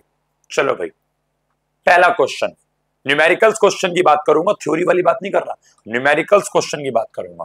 पहला क्वेश्चन बोलता है, एक इंडिविजुअल व्यक्ति है जिसकी इनकम 100 रुपए है, इनकम मतलब एम बोल दो, इनकम 100 रुपए है, जो कि वो खर्च करता है अलग अलग वस्तु पर, एक्स और वाई पर।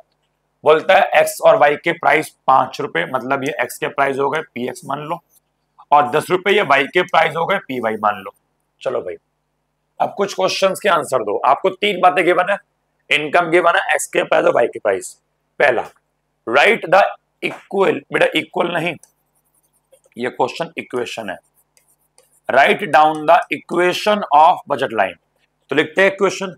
भाई नॉर्मली क्वेश्चन क्या होती है, इनकम बराबर P X into Q X plus P Y into Q Y, यही तो होती है। अब बस इस इक्वेशन में आप वैल्यू पुट कर दो। इनकम कितनी है बताओ, 100।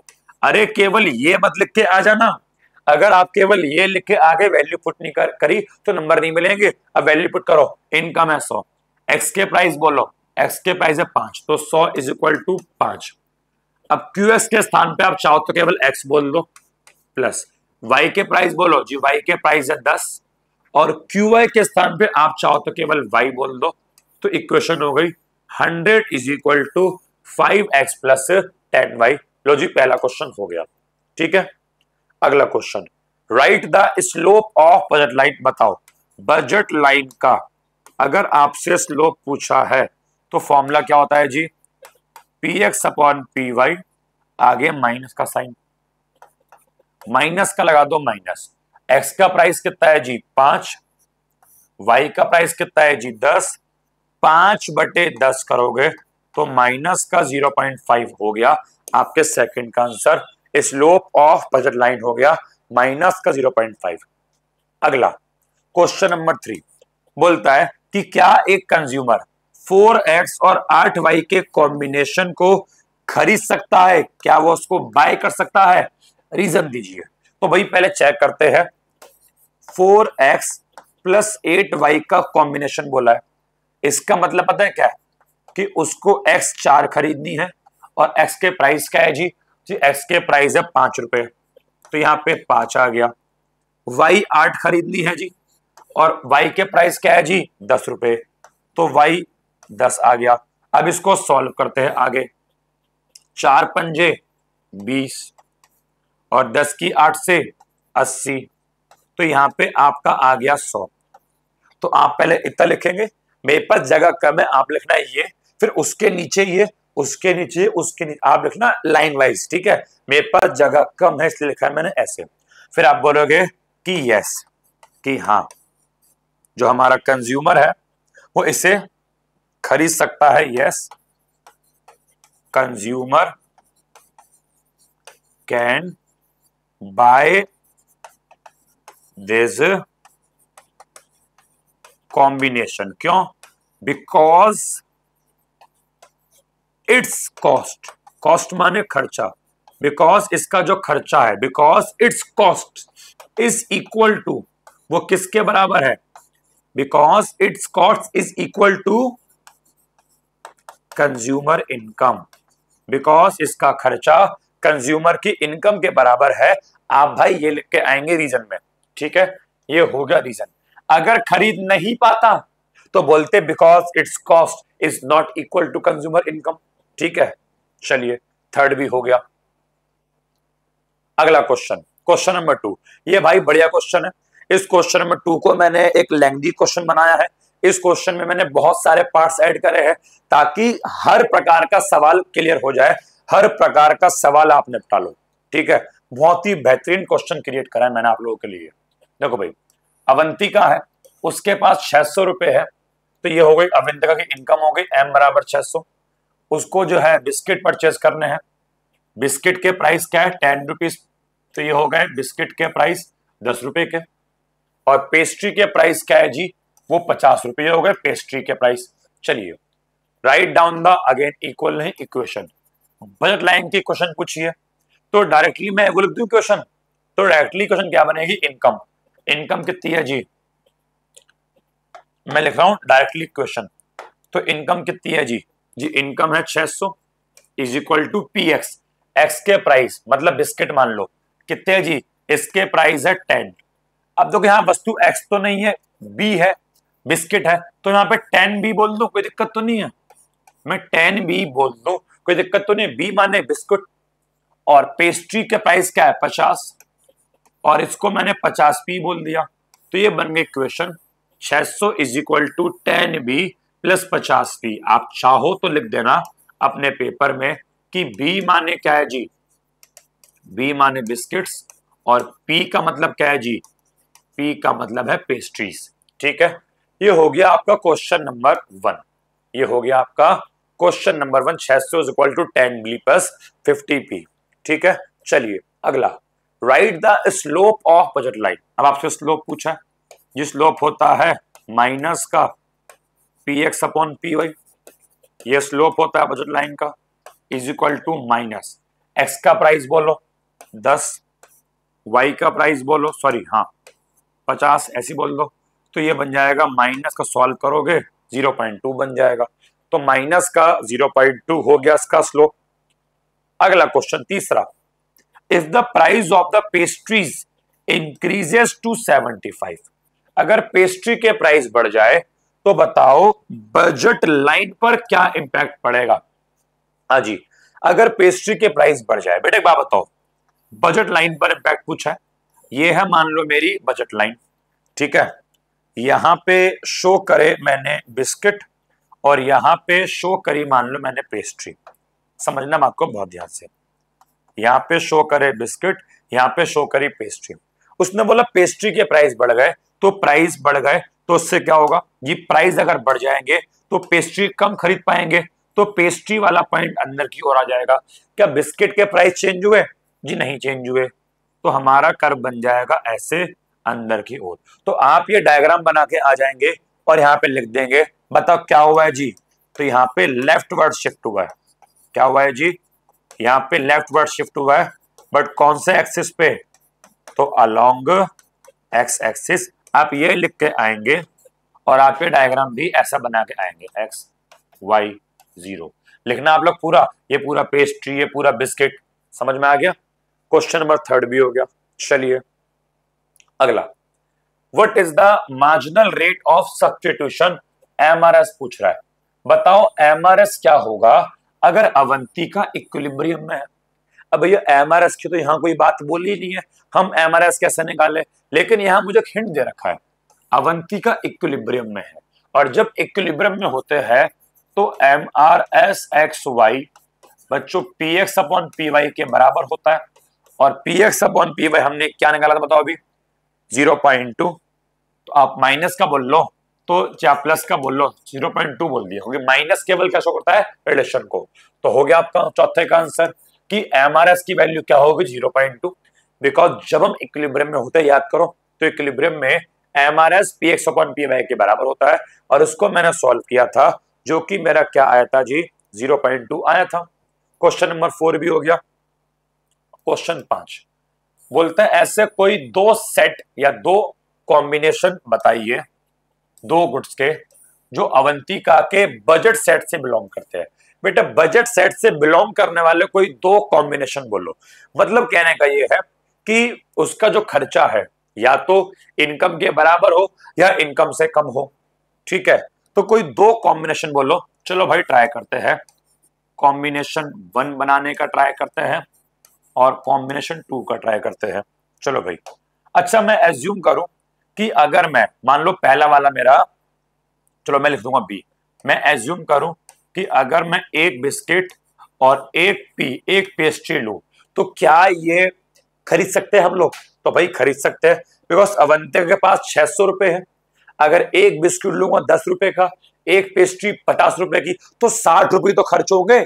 इनकम है 600 रुपए, खर्च होंगे 60 रुपए, तो मैं इसे खरीद सकता हूं। यस, ये मेरे बजट लाइन के अंदर वाला पॉइंट हो गया। ठीक है, इसे खरीद सकता हूं। ऐसी एक और कोई भी बना दो कॉम्बिनेशन। चलो मान लो यहां पे मैंने बोल दिया 2 बिस्किट और 4 पेस्ट्री। एक बार चेक कर लो, क्या 2 बिस्किट और 4 पेस्ट्री परचेस कर सकते हो? बताओ। एक बिस्किट 10 का, तो 2 बिस्किट 20 के, है ना?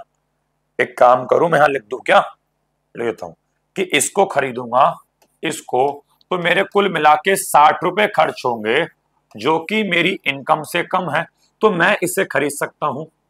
अगर मैं इसको खरीदूंगा, बताओ कितने रुपए खर्च होंगे?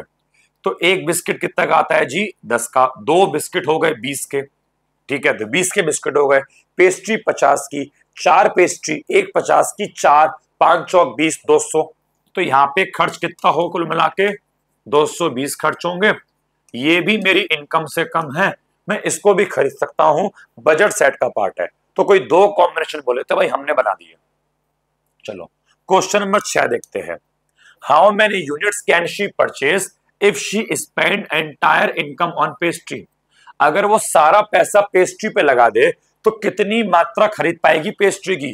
तो सिंपल सा फॉर्मूला देखो, वो सारा पैसा पेस्ट्री पर लगा रही है तो कितनी पेस्ट्री खरीद पाएगी? तो मैं लिखता हूं कि आप भी पेपर में ऐसे ही करना, pastries that she can purchase, कि पेस्ट्री जो वो खरीद सकती है इज इक्वल टू, कुछ मत करना, ऊपर आएगा टोटल इनकम और अपॉन में आएगा प्राइस ऑफ पेस्ट्री। बस याद रखना, टोटल इनकम अपॉन में पेस्ट्री खरीदनी है तो प्राइस ऑफ पेस्ट्री। भाई यहां पे बिस्किट नहीं खरीदने ना, तो उसको मैंने इग्नोर मार दिया भाई, कि पूरे 600 रुपए की इनकम को अगर मैं डिवाइड कर दूं पेस्ट्री के प्राइस 50 रुपए से, तो कितना आएगा जी? 12। तो मतलब अगर वो सारी इनकम पेस्ट्री पर खर्च कर दे तो भाई 12 पेस्ट्री खरीद सकती है। ऐसे करना है, समझ में आ गया? चलिए क्वेश्चन नंबर 7। अब ऐसी बोलता है, अगर वो सारी इनकम, एंटायर इनकम बिस्किट पे खर्च कर दे, बताओ बिस्किट कितने आएंगे? तो क्या बोलूंगा मैं? यहां लिखा था pastry that she can purchase, यहां क्या बोलूंगा बताओ? यहां बोलूंगा मैं biscuits, biscuits that she can purchase. अब बताओ कैसे निकालूंगा? तो is equal to total income आ जाएगा और अपॉन में क्या आएगा जी? अपॉन में आएगा प्राइस ऑफ बिस्किट्स। अपॉन में क्या आएगा जी? Price of biscuits.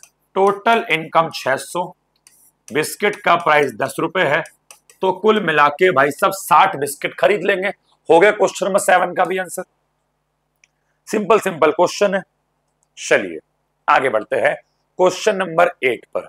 हाँ भाई, ये बोलता है how many units can she purchase if she spends entire income on biscuit, कि अगर वो अपनी पूरी इनकम बिस्किट पर खर्च करे तो कितने बिस्किट खरीद सकती है? तो अभी हमने ऊपर निकाला 60, बट क्वेश्चन में ट्विस्ट है कि जो बिस्किट का प्राइस है ना भाई, बस वो डबल हो गया है। जो बिस्किट का प्राइस है वो क्या हो गया है जी? जी बिस्किट का प्राइस डबल हो गया है। तो देखो क्या हो रहा है ये,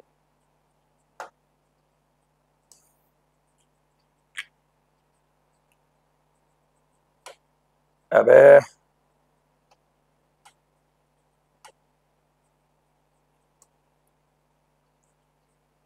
ये क्यों उठ रहा है बेटे? मैंने को अभी चलाना मेरे को आता नहीं है, इसको चलाना मुझे सीखना पड़ेगा भाई। इसकी ना मुझे, अरे यार हो ही नहीं रहा, छोड़, नहीं हो रहा। तो यही आप सेम लिखेंगे, यही बात सेम आपकी नीचे आएगी कि बिस्किट कितने खरीद सकता है अगर प्राइस डबल हो जाए। तो बताओ कितना आएगा? तो यहां पे आएगा टोटल इनकम अब प्राइस डबल हो गए तो क्या लिखा मैंने, new price, new price of biscuit. Total income तो भाई 600 है क्योंकि इनकम में कोई चेंज नहीं हुआ। बट जब न्यू प्राइस डबल हो गए, प्राइस पहले 10 थे भाई, इस बार प्राइस 20 हो गए, तो 600 को डिवाइड किससे कर दूंगा, 20 से, तो कितना आएगा जी, आएगा आपका 30। तो उसका मतलब है वो अब केवल 30 बिस्किट ही परचेस कर पाएगा। समझ में आ गया भाई, ऐसे क्वेश्चन भी एग्जाम में आते हैं। चलिए 9 पे आते हैं। बोलते हैं बताओ बजट लाइन में क्या चेंज होगा अगर कंज्यूमर अपनी इनकम बढ़ा के 800 कर दे लेकिन जो प्राइस है वो अनचेंज रहे। तो बताना, अगर इनकम बढ़ जाएगी प्राइस में कोई चेंज नहीं होगा। बेटा ये बजट लाइन है मेरी, ए और बी। अभी आपको मैंने पढ़ाया जब इनकम बढ़ जाती है तो बताओ क्या होता है जी, इनकम के बढ़ने पे अब वो ये वाली भी ज्यादा खरीद पाएगा वस्तु और ये वाली भी ज्यादा। तो जो बजट लाइन है हमारी वो बाहर की ओर, बोले तो यहाँ पे क्या होगा जी, जो हमारी बजट लाइन है वो राइट वर्ड शिफ्ट हो जाएगी। बस हो गया आपका आंसर 9वें का। ठीक है, चलिए और आखिरी क्वेश्चन नंबर 10 है मेरे ख्याल से, उसके बाद फिर थर्ड क्वेश्चन पे आ जाएंगे। हो थोड़ी वीडियो आज लंबी बन रही है, कोई नहीं बेटा, पेपर है, कर लो अच्छे से, सब समझ में आ जाएगा। हाँ जी, थर्ड बोलता है what happens to the budget line if both the price as well as income double. अगर मान लो प्राइस भी बढ़ जाए, डबल हो जाए, और इनकम भी डबल हो जाए तो बजट लाइन पे क्या इंपैक्ट पड़ेगा। एक बात बताओ, समझो जरा ध्यान से। बजट लाइन की क्वेश्चन क्या थी हमारी, ये वो थी, अगर आप याद करो क्या थी, 600 रुपए की इनकम थी, 10 रुपए का बिस्किट था और 50 की पेस्ट्री थी। ये थी हमारी बजट लाइन की इक्वेशन। अब बताओ क्या हो गया कि नाउ, बताओ भाई करना कैसे पेपर में, तो बोलूंगा now price and income doubled. भाई प्राइस और इनकम बढ़ गए, मतलब प्राइस और इनकम अगर बढ़ गए तो मैं ऐसे बोल दूं कि ये इनकम हो गई 2 गुना 600, इसके प्राइस जो 10 थे ये भी हो गए 2 गुना, तो 10 भी भाई दुगना हो जाएंगे, तो 2 इंटू 10 भी, प्लस इसके प्राइस भी 2 गुना, 2 इंटू 50 भी।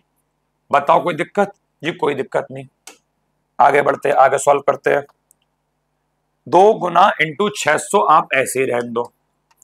अगर थोड़ी मैथ आती हो, थोड़ी सी, ज्यादा नहीं थोड़ी सी, अगर थोड़ी मैथ आती हो, 2 की मल्टीप्लाई यहां पर भी है, 2 की मल्टीप्लाई यहां पर भी है, तो क्या मैं 2 कॉमन बाहर निकाल लूं, लो जी, तो मैंने 2 को कॉमन बाहर निकाल लिया। बताओ ब्रैकेट में क्या बचा, अंदर क्या बचा, तो अंदर बचा 10b और 50p, तो यहां पे सॉरी अंदर क्या बचा, 10 बिस्किट और 50 पेस्ट्री। 2 इंटू 600 ऐसे ही रहने दो, ये 2 मल्टीप्लाई में है, इस साइड आके डिवाइड में आ जाएगा, is equal to 10b plus 50p। 2 से 2 कट गया तो क्या बचा, 600 बराबर 10b प्लस 50p। ये आ गई न्यू बजट लाइन। लेकिन जब देखा जो मेरी ओल्ड वाली बजट लाइन थी और जो मेरी न्यू वाली बजट लाइन थी, देखा भाई दोनों तो सेम है। 600 is equal to 10b plus 50p, 600 is equal to 10b plus 50p। इसका मतलब क्या है, इसका मतलब है अगर मान लो प्राइस और इनकम दोनों ही डबल हो गए तो भाई कोई फर्क नहीं पड़ेगा, याद रखना अनचेंज जो हमारी बजट लाइन है बेटा वो क्या रहेगी, वो अनचेंज रहेगी। हमारे बजट लाइन में कोई भी कैसा भी फर्क नहीं पड़ेगा। ठीक है जी, तो ऐसे क्वेश्चन भी एग्जाम में भाई आ जाते हैं, बहुत ही ध्यान से आपको करने हैं। चलिए इसके अलावा कोई टेढ़े मेढ़े क्वेश्चन नहीं बनेंगे भाई। आइए क्वेश्चन नंबर 3 देखते हैं, बस समझा रहा हूं, करेंगे आप लोग अपने आप। एक कंज्यूमर है जो 2 वस्तुएं कंज्यूम करता है, एक्स को और वाई को। एक्स का प्राइस 3 है, दोनों का प्राइस 3 है, मतलब देखो एक्स का प्राइस भी 3 है, वाई का प्राइस भी 3 है। आगे बढ़ते हैं। अच्छा, जो दोनों गुड्स का MRS है, मार्जिनल रेट ऑफ सब्स्टिट्यूशन है बेटा, वो भी 3 है। इट मींस जो MRS है दोनों गुड्स का भाई वो भी 3 है। तो बताओ क्या हमारा कंज्यूमर इक्विलिब्रियम में है? बेटा इक्विलिब्रियम में कब आते हैं? जब MRS इज इक्वल टू हो PX अपॉन PY के। अगर मैं वैल्यू पुट करूं, MRS मेरा 3 है इज इक्वल टू PX 3 है, PY भी 3 है, यहाँ पे 3 का 3 रहेगा, इसको इससे काटा 1 आ गया। क्या ये इक्वल है? ये इक्वल तो नहीं है। अगर ये इक्वल नहीं है मतलब ये MRS PX अपॉन PY के इक्वल नहीं है। अगर ये इक्वल नहीं है तो मतलब क्या? नॉट इन इक्विलिब्रियम, हम इक्विलिब्रियम में नहीं है। यहाँ पे है क्या बताओ? यहाँ पे MRS 3 है मतलब MRS से ज्यादा, PX अपॉन PY सॉल्व करोगे 1 आया मतलब PX अपॉन PY है कम। इट मींस यहाँ पे ये वाली कंडीशन है। और अब इस वाले कंडीशन में एक रैशनल कंज्यूमर क्या करेगा? तो बताओ, ऐसे वाले कंडीशन में जब हम इक्विलिब्रियम में नहीं होते कैसे आएंगे? याद करो, MRS से ज्यादा PX अपॉन PY कम, MRS कम करना है। और MRS कम कब होता है? याद करो, जब वस्तु X का कंजम्पशन करूंगा ज्यादा, वस्तु Y का कंजम्पशन करूंगा कम, तो MRS मेरा कम होगा, PX अपॉन PY के बराबर होगा, हम इक्विलिब्रियम में आ जाएंगे। अबे भाई यहां मैंने आपको ही पढ़ाया नहीं क्या कि अगर MRS XY ज्यादा हो तो क्या करना है? X का कंजम्पशन ज्यादा, Y का कंजम्पशन कम, हम इक्विलिब्रियम में आ जाएंगे। यही वाली कहानी करनी है आपको, ठीक है। देखो यहाँ पे इसका आंसर है, आपको पेपर में ऐसे प्रेजेंट करना है। लिखेंगे पहले PX 3 है, सब लिखेंगे पहले, जो जो इंफॉर्मेशन क्वेश्चन में गिवन है एग्जाम में पहले वो लिख के आएंगे। PX 3 है, ये PY होगा, ठीक है। PY 3 है, MRS भी 3 है। अब कंज्यूमर इक्विलिब्रियम में कब होता है?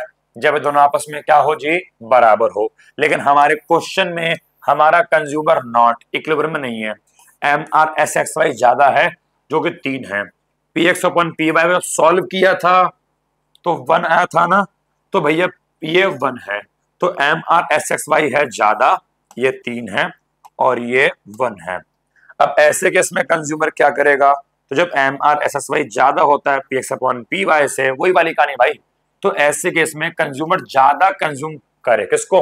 X को ज्यादा करेगा, Y को कम करेगा। इससे क्या होगा? इससे MRS फॉल होगा, घटेगा, और ये कब तक चलेगा? जब तक कि दोनों वापस से इक्विलिब्रियम में ना आ जाए। तो भाई ऐसे भी सवाल एग्जाम में बन जाते हैं, ठीक है जी, ओके जी। और आखिरी 2 सवाल मोनोटोनिक प्रेफरेंस के ऊपर। पेपर में आपको कुछ कॉम्बिनेशन दे देगा और बोलेगा इनको मोनोटोनिक प्रेफरेंस के आधार पे लगाइए।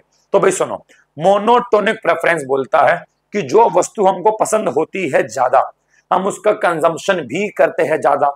और इंडिफरेंस कर्व वाले चैप्टर में हम जो वस्तुएं कंज्यूम करते हैं हमको अक्सर वो दोनों ही पसंद होती है, ठीक है। तो बोलता है यहाँ पे 3 कॉम्बिनेशन है, 10-10 का, 10-9 का, 9-9 का। इनको आप ना रैंक दो। तो बताओ सबसे फर्स्ट रैंक बेटा इसी को मिलेगी। यहाँ पे वस्तु X भी 10, Y भी 10, कुल मिला के वस्तु 20 हो गई, और 20 वस्तु में ज्यादा पसंद है मेरे को। यहाँ पे 10 और 9 इसको मिलेगा रैंक नंबर 2। क्यों? 10 और 9 कुल मिला के 19 वस्तु हो गई।